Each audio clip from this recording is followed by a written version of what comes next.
लिए थोड़ी सी slightly negative खबर यहाँ पर आपको देखने को मिल रही है। दरअसल अगर आप देखें तो स्पेशल एडिशनल एक्साइज ड्यूटी जो है हाई स्पीड डीजल पर इसे रिवाइज कर दिया गया है और जो रिवाइज रेट है ये तकरीबन 24 रुपये प्रति लीटर के आसपास यहाँ पर देखने को मिला है।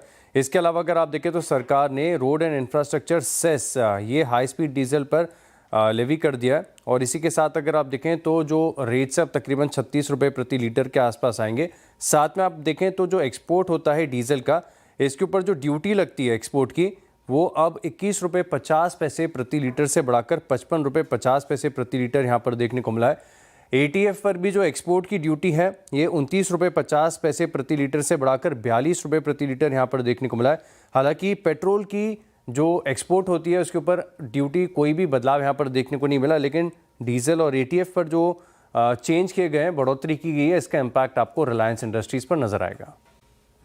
स्टॉक्स के लिए तो बहुत बढ़िया है, लेकिन जिन ट्रेडिशनल ऑटो कंपनीज ने अभी तक अपनी ईवी में पकड़ नहीं बनाई है, इनके लिए थोड़ी सी दिक्कत की बात है। अब दरअसल ये जो ड्राफ्ट ईवी पॉलिसी है, ये ड्राफ्ट है, इसके अगर आप देखें तो चर्चा यहाँ पर देखने को मिली है और बहुत सारे बदलाव हैं। दरअसल आप देखें तो ये कह रहे हैं कि 2027 के बाद से सिर्फ इलेक्ट्रिक 3 व्हीलर्स का रजिस्ट्रेशन यहाँ पर आपको देखने को मिलेगा। साथ में पहले साल, दूसरे साल और तीसरे साल में यहाँ पर इंसेंटिव्स का भी अनाउंसमेंट किया गया। तो इसी के चलते बजाज ऑटो और अतुल ऑटो दोनों की तरफ से आप देखें तो इलेक्ट्रिक 3 व्हीलर्स का रोल आउट है, तो इसका एक असर देखने को मिलेगा।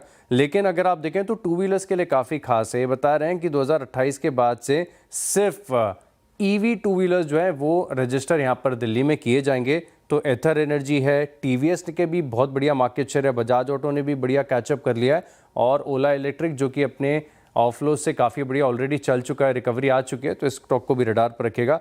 परचेज इंसेंटिव्स भी यहाँ पर जो है अनाउंसमेंट किए गए हैं। हालांकि इसमें अगर आप देखें तो प्राइस कैपिंग की गई है 2,25,000 रुपये के आसपास और फिर 1 साल, 2 साल, 3 साल के इंसेंटिव्स भी यहाँ पर अनाउंसमेंट किए गए। अब साथ में आप देखें तो रजिस्ट्रेशन चार्जेस तो वैसे भी काफ़ी हद तक वेव ऑफ हो जाते हैं, लेकिन बड़ी बात यह है कि अगर आप इलेक्ट्रिक बसों में देखें तो चाहे JBM ऑटो है, टाटा मोटर्स CV है या फिर ओलेक्ट्रा ग्रीन टेक, इनके लिए भी बड़ी खबर निकल कर आ रही है। वैसे भी डिमांड बहुत स्ट्रॉन्ग है।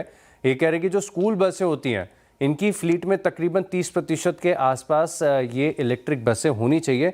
तो इनके लिए आप देखें तो ग्रोथ के अवसर काफ़ी बढ़िया देखने को मिले। हालांकि कुछ कई बातें, कुछ रिपोर्ट्स ये भी इशारा कर रही कि हो सकता है कि अब दिल्ली में रजिस्ट्रेशन ना होके NCR में रजिस्ट्रेशन देखने को मिले, तो इसके चलते जो ट्रेडिशनल ऑटो स्टॉक्स हैं यहाँ पर भी नजर रखेगा। बिल्कुल ठीक है। मंथ के अपडेट्स में आप देखें तो जो टोटल बिक्री है ये 1 लाख यूनिट के आसपास यहाँ पर देखने को मिली, यानी पिछले साल के मुकाबले तकरीबन 22% की अपसाइड यहाँ पर देखने को मिली है। अब टोटल प्रोडक्शन की बात करें तो 1.03 लाख यूनिट से, यानी जो प्रोडक्शन है ये भी पिछले साल के मुकाबले तकरीबन 13.2% बढ़ा है। एक्सपोर्ट्स में बहुत बढ़िया हमने सर्च देखा है सभी ऑटो कंपनीज की तरफ से और जो टोटल एक्सपोर्ट्स हैं 4,328 यूनिट्स, यानी पिछले साल से 7% ज़्यादा है। तो ये अपडेट है M&M का मार्च महीने के लिए। वेटेड है क्लासिफिकेशन और बड़ा इम्पैक्ट आपको सभी NBFCs में देखने को मिलेगा। कारण यह है कि अपर लेयर NBFC के क्लासिफिकेशन में RBI ने एक ड्राफ्ट जारी किया जिसमें 1 लाख करोड़ से ज़्यादा के असेट वाली NBFCs को अपने आप अपर लेयर में माना जाएगा।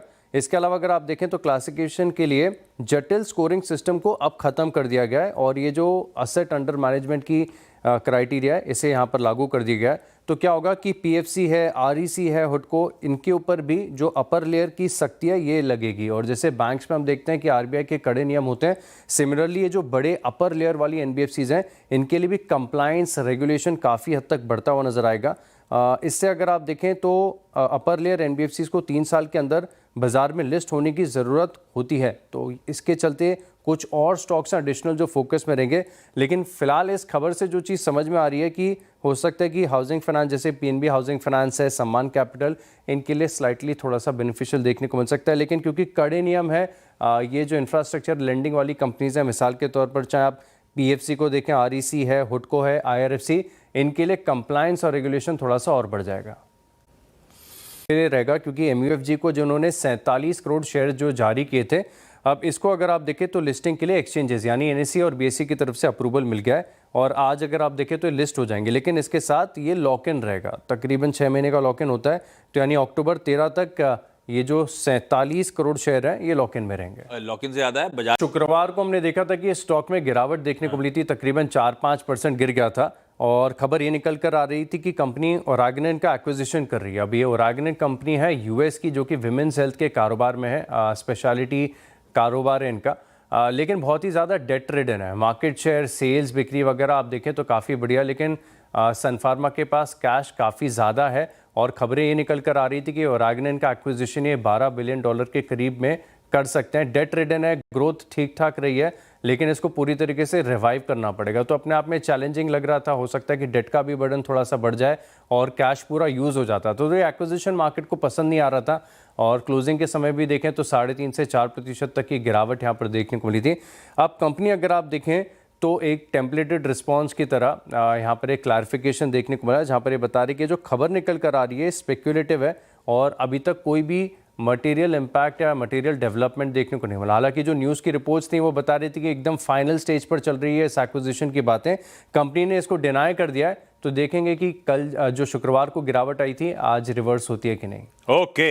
यहाँ पर आप नजर रखिएगा, को फाउंडर नंदन रेड्डी की तरफ से इस्तीफा यहाँ पर दे दिया गया है और वो कह रहे हैं कि अपने जो बाकी के पर्सनल इंटरेस्ट है इसे आगे परस्यू करते हुए नजर आएंगे। वहीं अगर आप देखें तो बोर्ड में 2 नए लोगों को जगह मिली है, तो स्विगी पर फोकस रखेगा। टोरेंट फार्मा यहाँ पर भी एक्शन देखने को मिल सकता है। कारण ये है कि यूएसएफडी ने इनकी गुजरात यूनिट की जांच की थी 6 से लेकर 10 अप्रैल के बीच में और जांच कंक्लूड हो चुकी है। कोई भी आपत्ति यहाँ पर नहीं मिली, तो अपने आप में पॉजिटिव हो जाता है। एक एनवायरो इंफ्रा स्टॉक है, इंटरेस्टिंग है और यहाँ पर आप देखें तो बड़े ऑर्डर विंस की खबरें ओवर द वीकेंड देखने को मिली है। काफ़ी सारे ऑर्डर यहाँ पर देखने को मिले हैं। अब दरअसल स्वच्छ महाराष्ट्र मिशन डायरेक्टरेट की पुणे की तरफ से 587 करोड़ का है और नासिक की तरफ से 385 करोड़ के ऑर्डर्स देखने को मिले। तो बड़े ऑर्डर विंस है, तो एनवायरो इंफ्रा ये स्टॉक रडार पर रखेगा। ये सारे